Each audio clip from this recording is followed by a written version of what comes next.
ছোটবেলায় বাচ্চা মারা গেছে না, এটাও আমাদের ভালোর জন্য।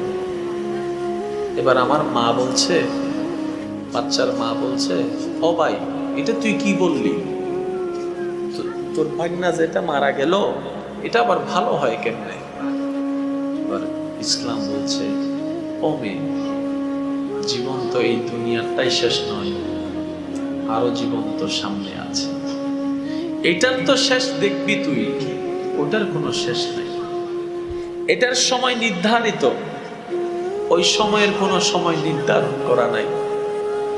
আল্লাহ দেখছেন তুমি জান্নাতে যেতে পারবে না, কিন্তু রব চাচ্ছে তোমাকে জান্নাত দিতে, তোমাকে ভালোবাসে তোমার রব। আইনের বিচারে তুমি জাহান্নামী, তাই তোমার বাচ্চাকে গুনাহ করার আগে দুনিয়া থেকে নিয়ে আসছে, যেন সেই বাচ্চা হাসরের ময়দানে তোমার জন্য রবের কাছে সুপারিশ করে।